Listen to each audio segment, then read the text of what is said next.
Hey buddy, Crow back again with another pickups video. I don't do pickup videos that often anymore because quite frankly I don't really pick up as much stuff as I used to.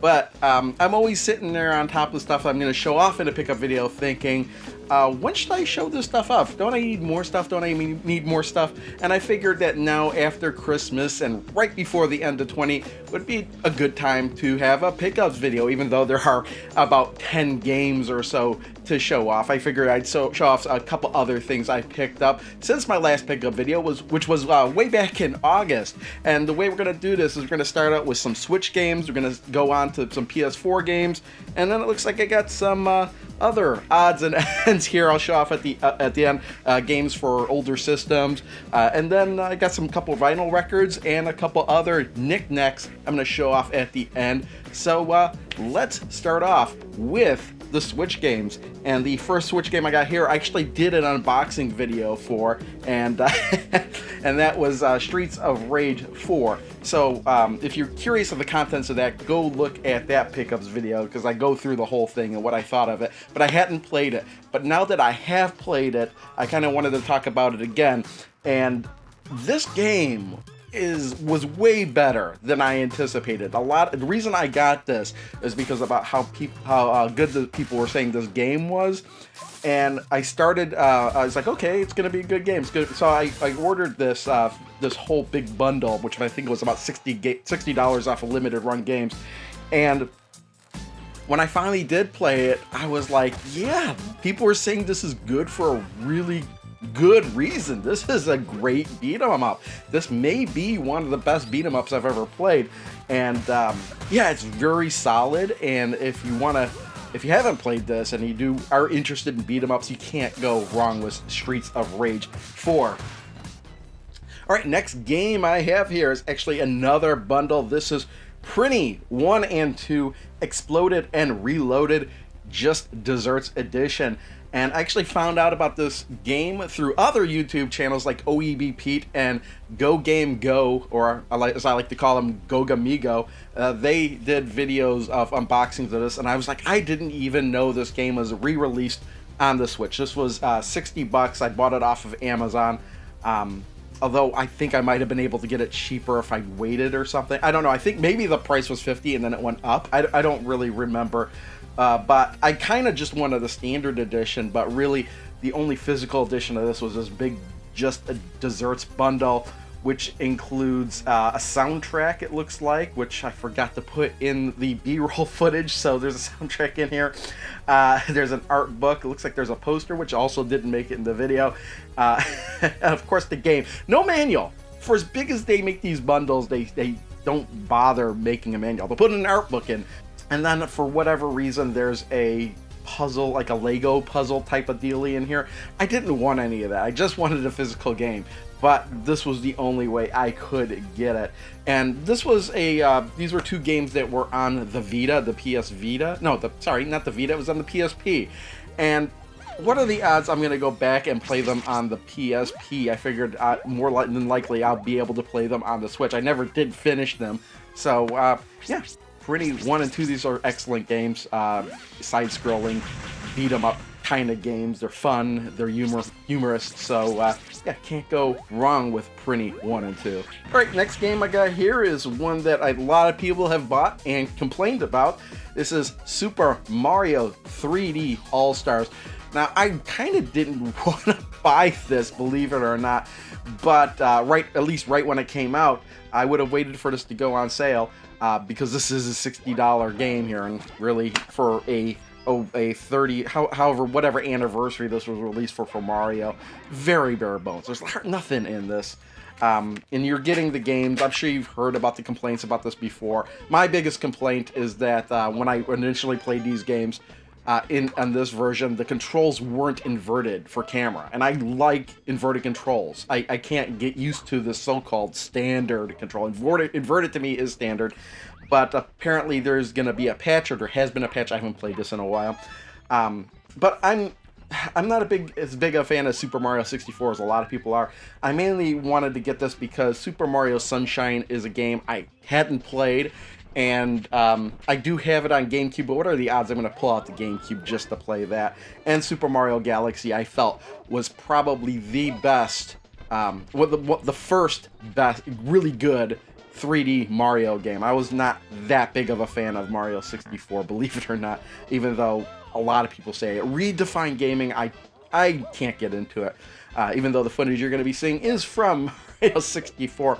But this game kind of got me a little bit irritated at Nintendo, primarily because they're like, oh, this is a limited release, you better get it. And then I started seeing copies go up on eBay, and scalpers were trying to scalp this game. So I was like, oh, I better get myself a copy, and I ran out and I bought it. And as far as Christmas Eve, I went out. Was it Christmas Eve or a couple days ago? I went out in the stores, and like the Best Buy, the shelf is just flooded with these things. Oh, we're gonna stop selling them. We're gonna stop selling. And the digital release. Why would you stop selling the digital release in March? This is just Nintendo being like, oh, we're gonna drive up sales as much as possible by telling people they can't buy it after a certain date. And that's what kind of irritates me the most about Nintendo. And for me, that kind of move notches Nintendo down a peg. I'm like, okay, come on, just stop being stupid and just release a game and do a good job at it while you're at it. Oh, little side note about Super Mario 3D All-Stars. I got this game for my niece for Christmas, and she's about 13 years old, and when she got it, she was ecstatic. This was something she really, really wanted, so I may not be the right person for this, but my niece certainly was. All right, next Switch game I got here is the Cadence of Hyrule Crypt of the Necrodancer, featuring The Legend of Zelda. That is the full title. They put that on the spine.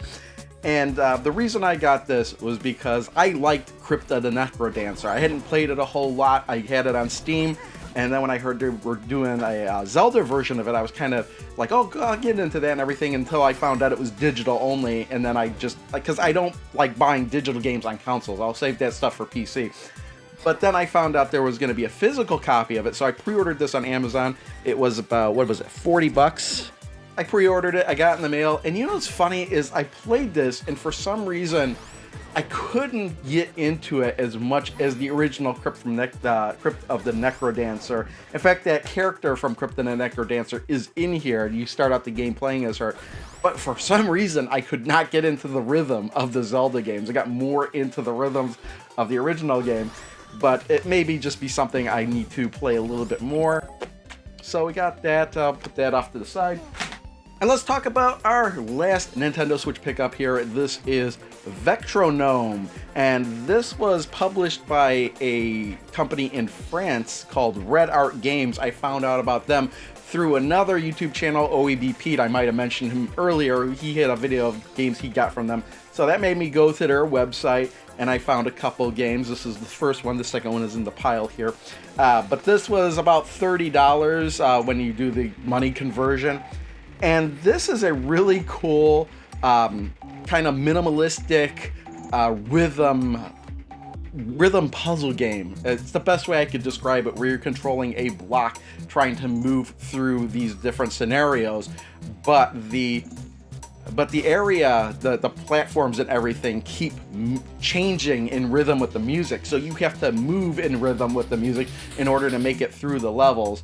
And, you know, if you can collect certain items, you get more points and everything. Really clever game. I got really stuck later in this game, so I'll definitely have to come back to this later.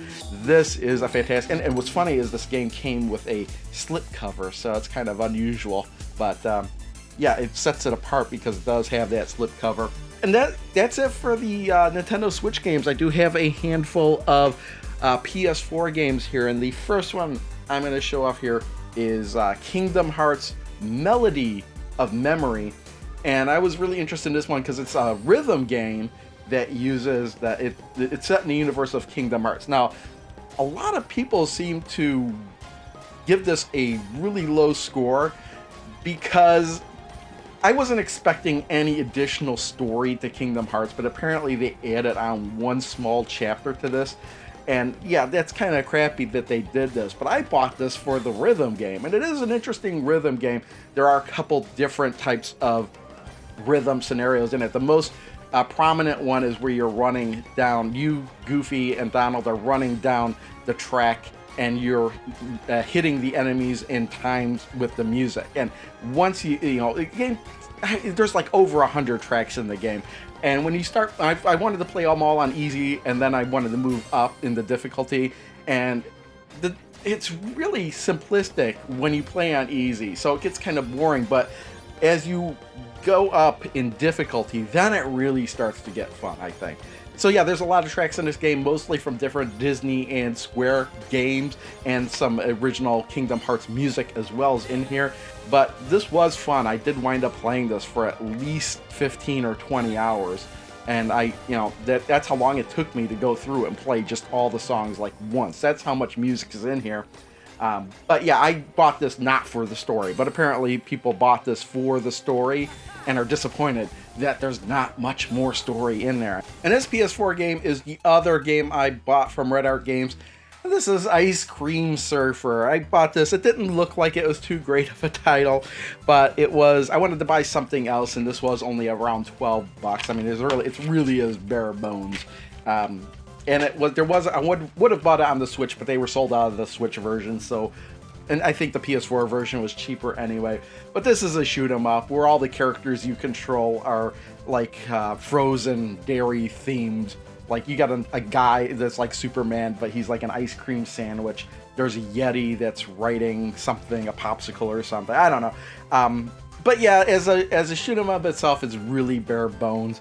It's basically the whole plot is that vegetables want to ruin dinner time for their snacks for all kids all around the world. So it's up to Ice Cream Surfer and his band of heroes to defeat all the vegetables in the world. It's very bizarre.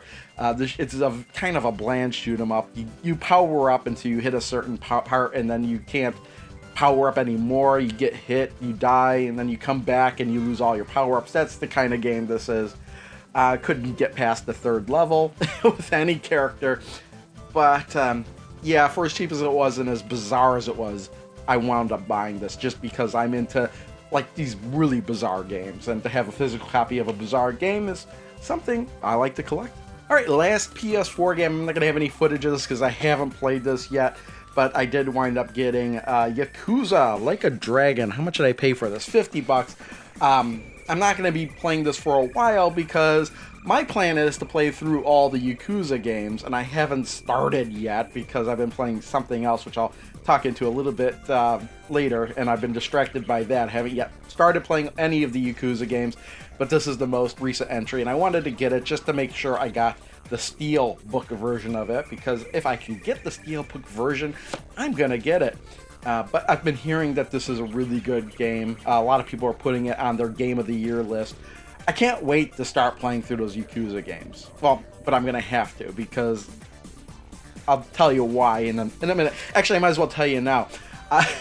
As you may or may not have seen, I've been putting out those videos of all the Evercade cartridges. So I just wanted to mention that, yes, as of to date, I do have all of the Evercade cartridges that have come out, and I do want to put out a video for every single one of them. I've been having a blast playing those Evercade games. When I get through those, I will return, and I'll probably start playing the Yakuza games. I do want to play some other, I want to go back and play Pinball Arcade as well, because I haven't played that in a while. I might want to stream that one day. But yeah, the Evercade, I just recently got the Link's Collections 1 and 2. That was one of the main reasons that it incentivized me to actually get the Evercade, was because of those cartridges. And then when I started playing it, I just kept getting them all, because they're only $20 per release. So enough about all that. Let's talk about some other odds and ends I picked up. I picked up Steeplechase for the Atari 2600. This came with a manual. This was on eBay for about $15, but I didn't pay 1 penny for it. My wife actually had a $25 gift thing for eBay that they gave her, so she had to spend $25. Yeah, she could get $25 for free or something like that. So she asked me if there was anything I wanted, and I had actually just played Atari Collection 1 on the Evercade, and they kind of screwed up Steeplechase in that collection. They forgot to make it so you could use the paddle control to control the height of your jumps. And if you're looking at footage of Steeplechase now, this is actually from the Evercade version. I'm not going to refilm it for the for the Atari 2600. But yeah, they forgot to include where you can adjust the height of your jump. So Steeplechase on the Evercade collection, the Atari Collection 1, is kind of borked in a way. And I wanted to play it for real to see how it really was. So when I looked it up and I could get it for free, I was like, yeah, give me a copy of that. And it just happened to come with the manual as well. And then the last game I have here is for the original Xbox. This is Groove Rider Slot Car Thunder. Why did I pick up this game? Well, in my last pickups video, one of the games I got was Clubhouse Games on the Switch, and I was talking about how there was a slot car game in that collection. I was like, how come there's not more slot car games? And Dean from Escape from Gaming had mentioned to me the YouTube channels like Vinny Corleone 62, and I'll put a link to everybody I mentioned in the description. You should check them out if you want to. He mentioned that there is this slot car racer on Xbox, and I looked it up and I picked this up. How much was this? Yeah, I picked this up for $10, and it's complete. You've got the manual and the disc and everything, and it's a pretty interesting slot car game. But you do get power ups and there's speed ups. They kind of make it a little bit more interesting for the consoles, I guess, doing things you can't really do in real life slot cars. So this is pretty cool, but I also found out there's a PS2 version. It's called something different, like Groove Rider Slot Car something. I don't remember. I think it might be on the GameCube too, but I did look up specifically the Xbox version. I might look up the other versions too. I don't know why there's a different name change, but yeah, Slot Car Thunder. Well, that's pretty much all the games, but there are a couple more odds and ends I might as well show off here. And the first of which is a couple of vinyl albums that are video game related. Firstly, I got the Mortal Kombat 1 and 2 music from the arcade game soundtrack. I had to get this, and the reason I had to get this is because this is the same stuff that's on a CD, and that CD was one of the very first CDs that I ever bought. I think I had to mail in for it too. So like the arcade screen would say, "Hey, mail in for the soundtrack," and I did that, and it was like one of the first 5 or 10 CDs that I ever had in my life. And now that I'm collecting vinyl, I was like, I gotta have the vinyl version of that as well. And it's I was sitting there listening to it while I'm working, and I just find this to be utterly fantastic. And the other vinyl that I got, oh man, when I saw this, I had to get this. This is a what's this called? This is the Battletoads Smash Hit. I got this from I Am 8-Bit. I think I got the I got the Mortal Kombat one from Enjoy the Ride Records. I completely forgot to mention that. I don't even remember the price. This was almost $50, but there's actually 2 soundtracks in here. When you open it up, a fist comes out to punch you. What's up? So that's kind of funny. But there's 2 discs in here. The first one, and the real reason I bought this is because it's the NES soundtrack in here, and I love it's some of my favorite game music ever, so I had to have that on vinyl. The second disc I haven't listened to yet, but it's actually from the new Battletoads game from 2020. So I have no idea what this soundtrack is going to be like. I will be listening to this shortly, but I had to mention this because this is the soundtrack for the first game is fantastic. It's one of my favorite video game soundtracks. And to finish things off, since I am filming this right after Christmas, I figured I'd show off a couple things that I did get for Christmas, like literally yesterday and the day before. And the first is the Mario Brothers Game & Watch that was released back in November. My wife actually managed to get a pre-order for this, and unlike the Super Mario Brothers All-Stars, this is kind of hard to find these days. I mean, I think you could still go on Amazon and buy this for the normal price, but these won't last long. And, you're not seriously going to play Mario Brothers on this, I believe, but it is a Game & Watch. I do like the little, changing of the time and everything on it, and it's a nifty little gadget. It is definitely a collectible, not seriously going to be playing games on it, even though I think you can hack it and put a lot of NES games on it. I might look into that, but I probably won't do it. The screen on the thing is fantastic. The buttons aren't really like NES. The buttons are kind of like the rubbery kind of buttons, not the hard plastic. So, I mean, you can play Mario Brothers on it. You probably could even beat it, but it's not ideal. But it is just a fun little knick-knack to have. So I'm glad I got this for Christmas. All right, this is something I was going to put in a separate video entirely, and I filmed some footage of it, and I was like, you know what, I'm not going to do it. But I did get the Hori Split Pad Pro, the Pac-Man version, and I kind of did an unboxing of it, but it's not really that entertaining, so I'm not going to really publish it as a separate video. But here it is attached to the Switch. There are plenty of other videos on Hori Split Pad Pros, and I was gonna buy one of these before, but I was like, I'm not gonna spend the money, and I don't really remember how much I spent for it. But once they were doing to do a Pac-Man one, I was like, I gotta have it. So yeah, I kind of like it. I mean, it's lighter than I would think, but I could always kind of open them up and throw like some weights in them if I want, but I don't know if it's really necessary. It does wobble a little bit, but I do like being able to play this portably because I really don't like playing with the Joy-Cons attached, and these have nice big analog buttons attached to them, so it's really nice to play. If they do feel a little hollow, they really do, but I think I could get beyond that. But the biggest thing is I've been playing Animal Crossing with this. I think I'm only gonna play Animal Crossing portably now because turbo buttons, and that really helps out with Animal Crossing. But yeah, my whole plan was I was gonna film the unboxing, give my initial impressions, what I just gave you, and then play a whole bunch of games on it and kind of film the rest of the video. And I just never really went back to the Switch to play anything on it. But yeah, the turbo buttons for Animal Crossing, that really helps out. And now we're gonna stray completely away from video games. I did get this little plush figure of Joseph Joestar from JoJo's Bizarre Adventure. He's my favorite character from that series. And this shirt also, I got, I'll let you try and read the bottom of it. You probably may have been trying to read it the whole video. I don't know. But this was also a gift. I also have another JoJo shirt over there. I wasn't going to put it in the video. I just happened to be wearing this shirt today. But yeah, I'm a big fan. It's my favorite anime series, and this is my favorite character. So yeah, my wife got, even though my wife hates the show, she bought me a ton of JoJo stuff for Christmas this year, so it's much appreciated. My sister bought me this book. She got me this book for, she knows I'm a big Weird Al Yankovic fan, so this is black and white and weird all over. So these are black and white photos, the lost photographs of Weird Al Yankovic from 1983 to 86. It's a really big picture book. Yeah, really fantastic. I love stuff like this, so that was much appreciated. And this last gift actually came from our dog Ryoko to me. It came in a bag from her, and I know my wife bought it, but for some reason she said it's from the dog. And this is Battle Cat from Masters of the Universe, the new one, the one with retro play. And my wife actually asked me if I was interested in it. I was like, sure, because I kind of did start collecting those. I don't have too many of them, but I do have He-Man, I have Skeletor, and I have Trapjaw. I really only cared about Trapjaw. He's my favorite character, but I'm not going to say no to Battle Cat. Now I kind of want to open those up and maybe have them on there. I don't know. It's really hard for me to open up stuff like that, but I may do it. Who knows? But yeah, that is it. That is the end of the video.